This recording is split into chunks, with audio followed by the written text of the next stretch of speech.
Renaud Camus et Karim Ouchik, lorsqu'on écoute vos arguments en faveur de leur immigration, on se pose vraiment la question de la place que vous réservez à l'islam en France. Alors, pour parler franchement, cherchez-vous à interdire l'exercice du culte musulman en France? Si vous me permettez, cher Renaud, je vais répondre à cette question en indiquant très fermement que sur cette question, nous recherchons la paix civile et nous recherchons à assurer la coexistence pacifique en France et en Europe dans l'exercice de tous les cultes confondus. Je considère aujourd'hui que cette coexistence pacifique n'existe pas, car parmi tous les cultes qui s'exercent en France et en Europe, il y a un culte qui pose problème, une religion qui pose problème, parlons clair, c'est l'islam.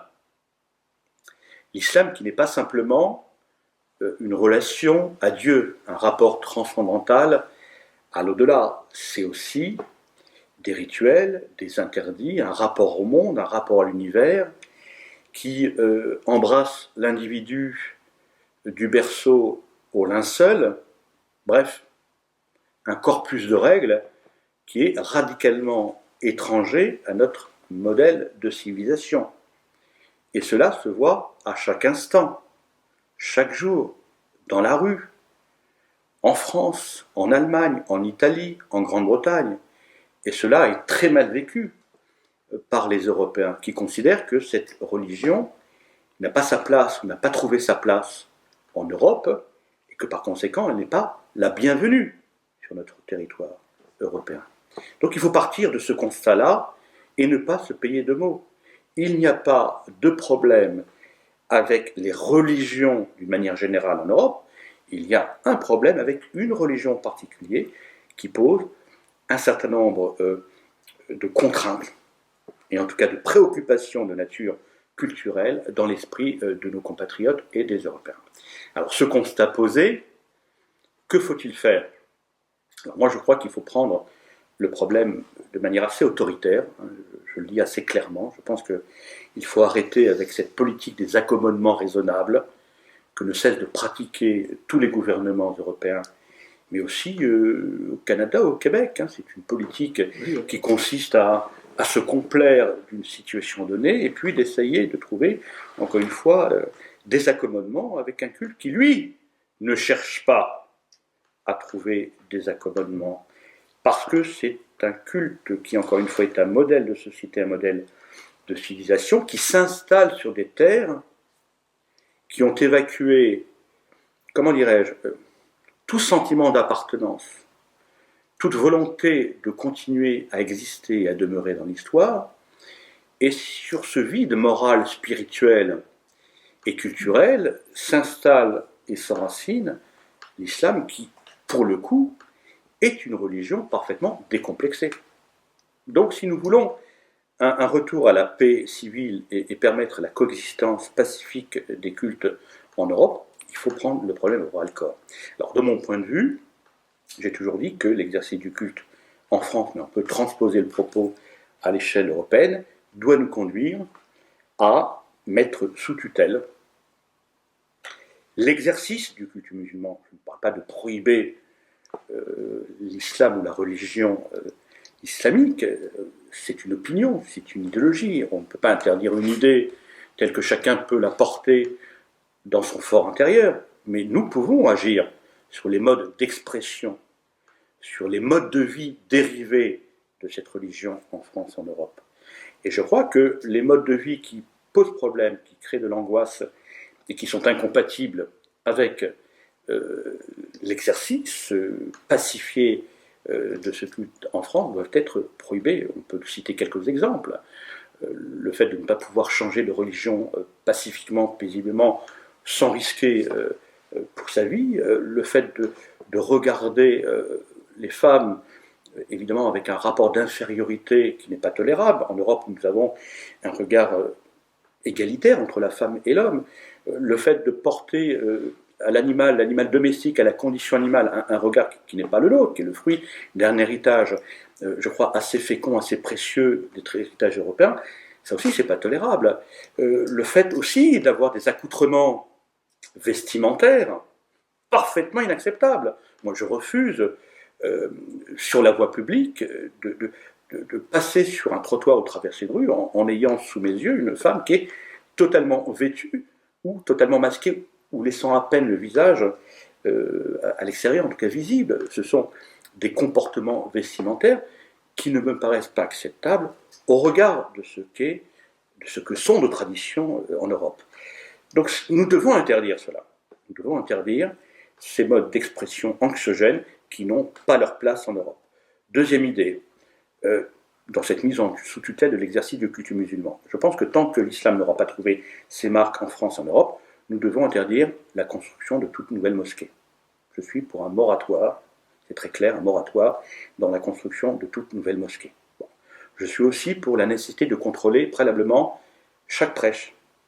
De manière autoritaire, le préfet doit pouvoir examiner le prêche qui sera récité en français. Les prêches dans la mosquée doivent en France et en Europe être récités dans la langue du pays d'accueil, en allemand, en anglais, en italien, en français, pour que nous puissions à la fois comprendre le propos, mais aussi s'assurer de la compatibilité du prêche avec l'ordre public. Voilà, interdire bien sûr les financements étrangers, qui évidemment continuent à assurer une mainmise de puissances étrangères sur les communautés, les diasporas musulmanes en Europe. Chacun comprendra bien que nous devons organiser aussi le culte musulman et ne pas laisser au culte musulman le soin de pouvoir s'autoréguler. Je crois que la puissance publique, comme elle a pu le faire à l'époque du Premier Empire, avec le culte israélite, qui n'était pas à l'époque encadré, et Napoléon Ier a eu, je crois, la bonne idée, avec le concours actif de la communauté juive de l'époque, de créer un cadre juridique et politique qui a permis à ce culte, le culte israélite, de s'installer, de trouver ses marques en France et de pouvoir prospérer dans la paix civile et de coexister avec le culte catholique et le culte protestant qui étaient les religions de l'époque. Nous devons parvenir à cela et nous devons par conséquent revoir les instances représentatives du culte musulman qui aujourd'hui ne représentent absolument pas ce culte et qui ne sont pas les bons interlocuteurs pour l'État français. Je crois que cette disposition d'esprit qui consiste à prendre à bras-le-corps l'exercice de cette religion, nous devons le transposer à l'échelle européenne et je suis de ceux qui pensent que nous devons mettre cette nécessité absolue de réguler le culte musulman en France et en Europe au cœur de la campagne électorale des européennes. Et c'est au fond un sujet qui me tient à cœur, mais aussi Renaud, et qui sera de toute façon dans le programme de la ligne claire. Je pense que nous partageons peut-être... Je voulais dire deux choses en réponse à votre question, deux choses qui sont peut-être un peu contradictoires. D'abord, vous avez dit, Karim, il peut y avoir une légère divergence entre nous. Vous avez dit, tant que l'islam n'a pas trouvé ses marques, je dois avouer que je ne suis pas spécialement impatient que l'islam trouve ses marques. Mais ce que je dirais d'autre part, et qui paraîtra peut-être un peu contradictoire justement, c'est que l'islam n'est qu'une partie du problème. Moi, je ne suis pas absolument obsédé par l'islam. Il me semble que le drame, la tragédie, le crime aussi, c'est le changement de peuple et de civilisation. Qui que ce soit qui nous remplace, l'homme, les hommes, les pouvoirs, l'argent, la finance, la conception gestionnaire et financière du monde, n'a pas le droit de se livrer à ce crime, cette espèce de GPA ou PMA généralisé, qui est le changement de peuple. C'est ça le crime. Alors, on serait remplacé par des Japonais, des Bantous, des Incas, le drame serait le même. Ça n'est pas du tout une hostilité à telle ou telle communauté. Moi, on me dit islamophobe, je ne suis pas du tout islamophobe, mais je trouve que mon peuple n'a aucune raison d'être remplacé par un autre peuple. Alors on peut admettre et considérer que remplacement pour remplacement, nous ne sommes peut-être pas très bien tombés, car nous sommes remplacés, pas seulement d'ailleurs par l'islam, mais en partie, et en particulier par l'islam, qui est une civilisation très forte, très puissante, très aimée de ceux qui lui appartiennent, et qui leur instille une volonté de conquête très forte. Il faut remarquer d'abord que l'islam, l'islamisme, l'empire arabo-musulman en particulier, et peut-être avec la Chine, à l'exception de la Chine, un des deux seuls empires coloniaux qui n'a jamais décolonisé, à l'exception de l'Espagne entre le XIIIe et le XVe siècle. Et là, ils ont été obligés d'évacuer l'Espagne. Mais enfin, la pauvre Espagne, ça lui a pris 7 siècles pour obtenir ça. De façon générale, l'islam ne décolonise pas. Et en ce moment, bien au contraire, il colonise. Il est en train de coloniser l'Europe. Et tous les peuples ont droit à résister, et non pas seulement le droit, mais le devoir de résister à la colonisation. Mais d'abord, la colonisation à laquelle nous sommes soumis n'est pas seulement celle de l'islam, c'est plus largement, en France en particulier, celle de l'Afrique en général. C'est pourquoi moi je parle volontiers de la colonisation africaine, qui comprend l'islam, parce que l'Afrique du Nord fait partie de l'Afrique. Mais le crime est celui de ces puissances qui n'ont même pas ni de nom ni de visage, qui ne sont peut-être même pas des êtres humains, qui sont les forces nées de la révolution industrielle, qui veulent, au fond, surtout, aujourd'hui, non pas tant des travailleurs que des consommateurs qui entretiennent la bulle financière, qui c'est dans une espèce de fuite en avant perpétuelle, qui entraîne le changement de peuple. Et c'est ça, je crois que le crime contre l'humanité au XXe siècle, c'est le grand remplacement, c'est le changement de peuple et de civilisation, c'est le génocide par substitution, le fait que sur un territoire donné, il y avait un peuple depuis des siècles et à toute vitesse, il y a un autre, même plusieurs autres peuples. Et c'est une façon de concevoir l'homme absolument monstrueuse, comme si c'était une matière interchangeable à merci, une pure matière humaine, ce qu'on appelle une matière humaine indifférenciée, qu'on étale comme ça, comme du Nutella. C'est la nutellisation du monde par une espèce de chose qui n'est même plus humaine. Tout ça s'inscrit dans l'histoire de la déshumanisation de l'espèce humaine traitée comme matière indifférenciée, étalable, remplaçable à merci, délocalisable à merci, sans attache, sans appartenance, hébétée, devenue à la fois hébétée, oui, et hyper violente, car cette solution implique évidemment la violence. Le racisme avait fait de l'Europe un champ de ruines et l'antiracisme en fait un bidonville haineux.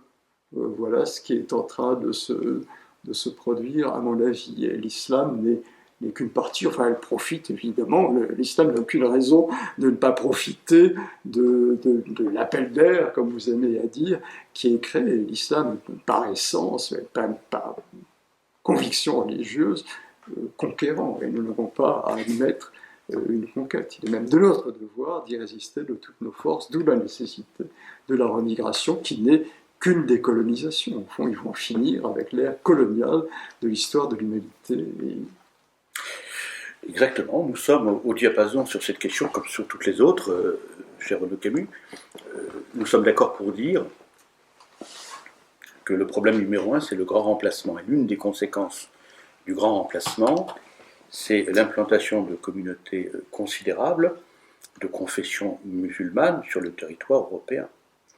Et cette religion, par ses caractéristiques que j'ai tout à l'heure évoquées, rend cette présence musulmane sur le sol français et européen comme étant constitutive d'une circonstance aggravante.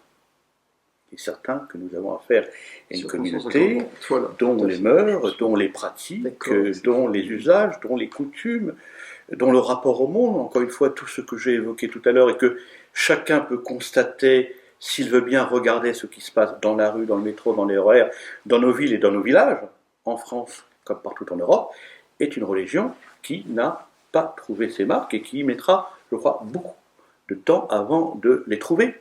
Donc, circonstance aggravante, conséquence du grand remplacement, oui.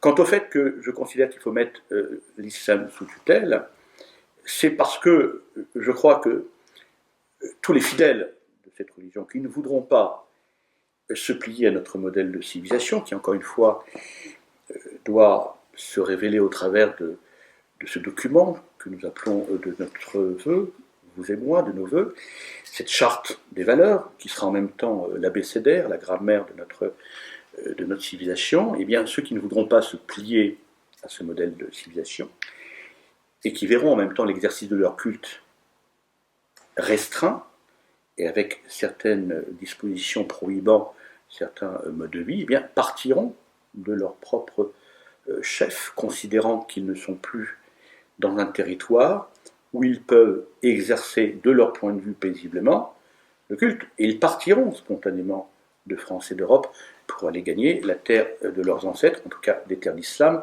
où ils pourront exercer leur culte selon leur...